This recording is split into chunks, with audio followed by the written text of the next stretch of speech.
Historia inspirada en la sabiduría de la Cábala. Entre dos suertes. Mucho antes de que el sol se filtrara por las celosías del santuario, el Kohen Gadol se alzaba en la penumbra y palpaba el pulso secreto de la jornada, Yom Kippur, el día en que el tiempo se detiene a escuchar el latido culposo de la humanidad. Frente a él aguardan dos criaturas idénticas, dos chivos de pelaje oscuro, temblorosos bajo el incienso, como si la misma materia hubiese sido duplicada en silencio por el alfarero cósmico. Ese instante, contenido en una respiración, es un teatro diminuto donde se representa el drama de todos los mundos, quién se elevará hacia la luz y quién cargará con las sombras. El sumo sacerdote mete la mano en una urna de oro. El primero de los pequeños tablones grabados con el nombre divino cae sobre el lomo de un chivo, para Yud-Hei, Bab-Hei. El segundo, teñido de escarlata, marca al compañero, para Azazel. No hay un temblor de viento que indique preferencia, ningún presagio escrito en el polvo, tan solo el goral, el sorteo, recordándole a cada corazón que hay azar en los comienzos, pero destino en la respuesta. Al chivo para Dios lo esperan brasas encendidas y sal de pacto, su sangre se mezclará con la fragancia del Ketoret y penetrará la cámara más interna, lavando las huellas que los hombres dejaron a lo largo del año. El segundo, en cambio, será llevado al desierto rocoso, suspendido entre barrancas donde nadie oye gritos ni gemidos, un territorio sin nombre donde todo exceso encuentra su espejo y se disuelve en polvo. Soborno santo. Cuenta el Midrash que Samael, el gran acusador, se cierne sobre el ritual con las alas desplegadas, repitiendo la vieja queja de los mundos rotos, si estos humanos hacen lo mismo que nosotros hicimos.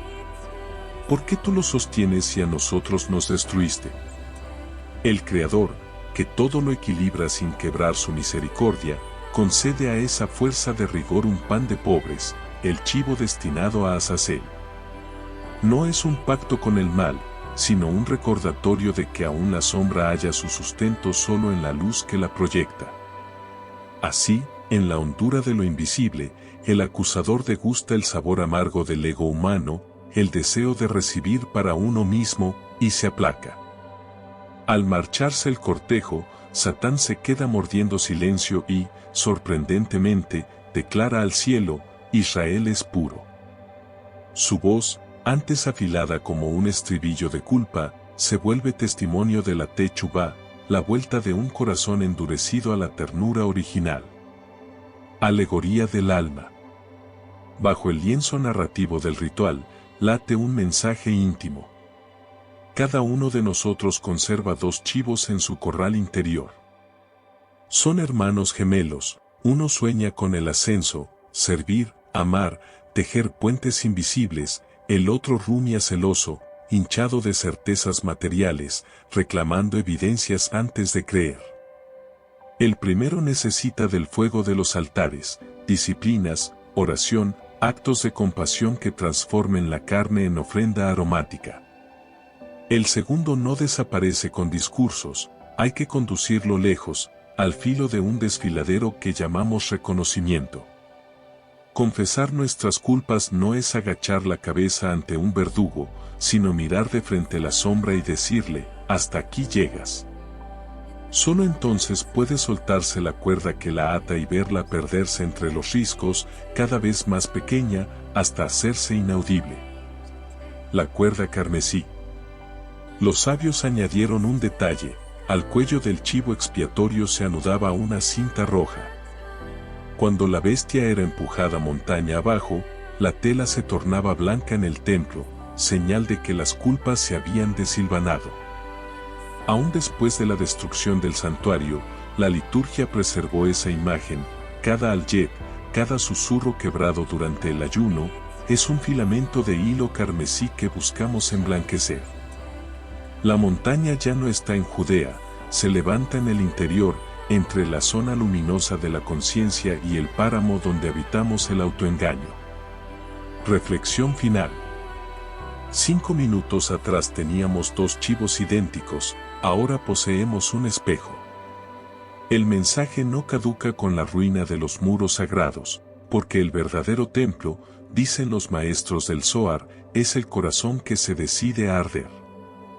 El Goral continúa cayendo cada amanecer, 2 proyectos, 2 palabras, 2 gestos gemelos que pueden ir al altar o al precipicio. No podemos abolir la sombra, nació con la primera vibración del universo, pero sí adjudicarle su porción, sin rendirle culto. La grandeza no consiste en no tener ego, sino en quemarlo en el lado correcto del fuego y soltar el excedente que nos haría estallar. Entonces, igual que el Satán sorprendido que acaba defendiendo aquello que intentó destruir, nuestras partes rotas testificarán a favor de la obra divina que somos. Que cada uno, al oír estas líneas, pueda tomar la suerte que le tocó y transformarla en senda, ofrecer su mejor chivo a la luz, guiar su otro yo hasta el confín del desierto. Y regresar liviano con una cinta hecha nieve ondeando en el pecho. Porque allí donde los rigores se calman y la culpa se disuelve, nace la voz que susurra a toda criatura arrepentida. Eres puro. Vuelve a empezar.